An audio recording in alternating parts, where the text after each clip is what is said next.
Hello everyone, my name is Kane, and in this video I will be ranking every Ninja Warrior show from 2017 as part of my retrospective ranking series. In 2016, a lot of new shows and a lot of new countries popped up on the ninja scene, but we're kind of experimenting with what worked and what didn't. 2017 is pretty much that on steroids. This is the largest year so far with 17 shows that came out this year.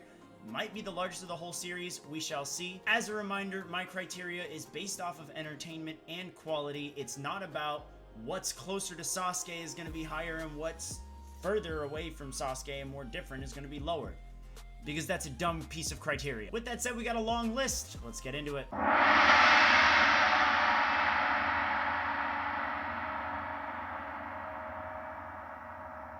Number 17, dead last, Ninja Warrior Arabia. Yeah, this just covered Arabia, like the entire region of the world. And it sucked. It took about 16 minutes for the first run of the entire season to happen. It was 13 episodes for all 4 stages, and the pacing was terrible. The profile pieces were terrible. The courses were meh. The graphics were wrong half the time, and the only really good thing I have to say about it is there was this really cool concert / pyro show at the end of the season. Number 16 is Sasuke 33, one of the contenders for worst Sasuke tournaments of all time. I don't think we really need to go into this. It just wasn't a good tournament, especially the ending with so many people failing the flying bar. It was so anticlimactic and just not a fun way to reintroduce a lot of the stars that we end up seeing later in this era. Shortly after that, at number 15 is Sasuke 34. It's Sasuke 33, but with better results, and largely carried by the fact that Jesse Graff makes it to stage 3.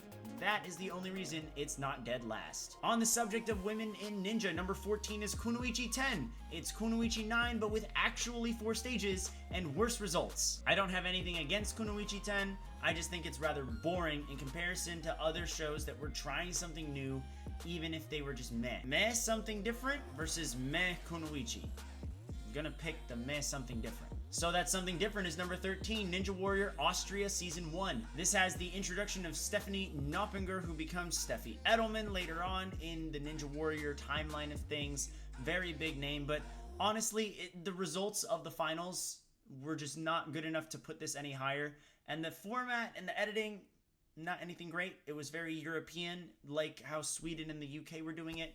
So it just felt like the same thing, but in Austria. Number 12, Ninja Warrior Netherlands felt like the same thing, but in the Netherlands. The only good thing it had going for it, maybe I'm a little bit biased, but my boy Perry Oosterly made his ninja debut in this show and almost beat the 3rd stage, almost made it to that tower climb. Could have been really cool. At least it gave us something to look forward to. I was excited about something for a moment there, so it's a little higher. Ninja Warrior Hungary 1 is going to be number 11, and it's pretty much just Ninja Warrior Austria. They even film in the same place, but with better results, so the better results put it higher on the list. We're so close to being done with the spam of European clones. Kicking off our top 10 is Ninja Warrior UK 3. They just did the same thing. The results were not very good, but at least it was funny and had some entertainment going back and forth. I think this is when Ninja Warrior UK started to find the balance of being a goofy obstacle show and being Ninja Warrior. And once it started to find that stride, it really did produce some quality runs and quality episodes overall. Still not perfect, but in terms of the first 3 seasons, I would definitely recommend season 3 the most. Number 9 is going to be Kunoichi 9. Even though it doesn't have 4 stages necessarily, it was the show that brought back Kunoichi, and there was a lot to be excited about.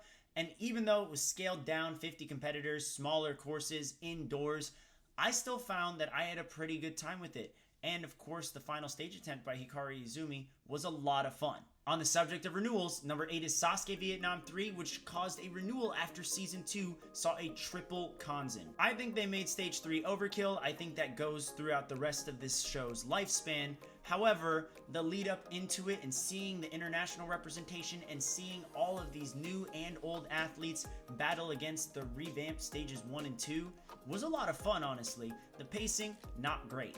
Not perfect, but entertaining for sure. Then we get to Ninja Warrior Germany Season 2, introducing legends like Kane Casillas, and also, finally, we get past Stage 2, which automatically makes it better than Season 1. Season 1 was more so to make Ninja Warrior Germany realize that they had something on their hands, and they improved in course design and competitor selections and everything else overall to where it was actually a decent season. I'm not going to say that this is like an all-timer or super great, but it's good. And I think it's a good gauge of like, if you're looking for what's middle of the road European Ninja Warrior, it's probably this season. Ninja Warrior Spain one, I think was just slightly better. I think it's largely due to the editing and the camera angles. I think it made the courses feel bigger. It made the scope feel grander. And I thought that was something that Spain did really well. Beyond that, was it just a copy-paste of the other European ninja shows? Yes, but the filming of it was definitely something that I enjoyed a lot more. Coming in at number 5 is Ninja Warrior France Season 2, the season of Ninja Warrior in Europe that gave me hope that someone could win. This featured the first ever European finalist in Thomas Ballet, and we had so much other success across the other 4 stages. The qualifiers and semis were a vast improvement from Season 1 last year. So overall, I found myself enjoying this a lot. I watched it back, and I enjoyed it a good amount. I didn't think it's like, again, none of these are like masterpieces. These shows have not hit their stride at this point in their life. But are they showing promise and showing that they can get there? Absolutely. One show that came out swinging is number 4, Australian Ninja Warrior Season 1. Honestly, the reason it's not higher is because it does end on stage 2, which is a bit of a bummer. But they really did show that they were going to swing for the fences. The editing was better, the courses were bigger, they were trying to push as many stars as possible, and it gave us so many legends like Olivia Vivian, Ashlyn Herbert, Ben Polson, you name it. These guys were killing it, and I really enjoyed it overall. Can't diss Australian Ninja Warrior Season 1, while not perfect, really showed that there were going to be other shows ready to break new ground and not just rinse and repeat the same formula that Europe has. Our bronze medal for 2017 goes to Sasuke Ninja Warrior Indonesia Season 2. Everything was so much better this season than Season 1. The competitors took this a lot more seriously, but of course you still had your goofy, funny editing and some competitors that were kind of just doing fun runs to balance out the tone and keep it more feeling like Sasuke.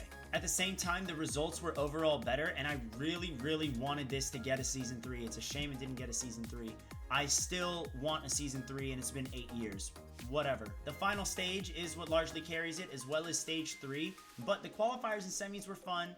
They did their job. Stage 1 and 2, and they were good. They were good. But what of course carries this for me is that this once again has multiple tournaments, one of them being my personal favorite versus the world ever, the Sasuke Ninja Warrior Indonesia International Tournament, with so many big names from that time period, from that era of Ninja Warrior. It really is like a time capsule, and it was so consistent. If you get upset about the Japanese not doing well on A&W, you're not going to have that problem here. If you want to see balanced courses, fair calls by the refs, everything else coming into play to where it's the most evenly matched global competition a ninja show could offer, watch this season. Number 2 is A&W 9, and honestly, the only reason it's not number 1 is because of Wingnut Alley. I'm not a Wingnut Alley fan. I thought the qualifiers and semis were pretty good. I thought Stage 1 was actually really good, and then Wingnut Alley just kind of took a fat dump on everything I enjoyed. Did I enjoy Stage 3? Absolutely.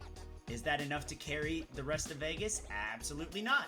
But Joe Moravsky's run on Stage 3 in that season is one of the gutsiest runs in A&W history, and it definitely earns its spot at number 2 on this list. Which means my number 1 ninja show of 2017 is Team Ninja Warrior Season 2. Hey, put the pitchforks down, stop. Look guys, I'm not the only one that enjoyed Team Ninja Warrior, alright? I know y'all enjoyed Team Ninja Warrior, and you're only mad at racing on A&W because it's in the main show.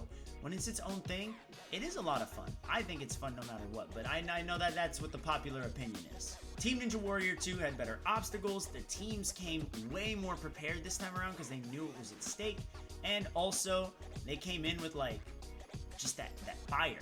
And it led to better editing, better commentary, better shots, better races, all of the above. I enjoyed it a lot more, and maybe I'm a little biased because, you know, Brian Arnold got to win something again, so that was cool. But with that said, Team Ninja Warrior Season 2 is going to be number 1 on this list. So that is my ranking of all 2017 Ninja Warrior shows. Be sure to tune in a little later for the 2018 list, which is going to be another pretty big one. There were a lot of shows going on, just like 2017. Comment below what your thoughts are on my list and what your favorite ninja show of 2017 was.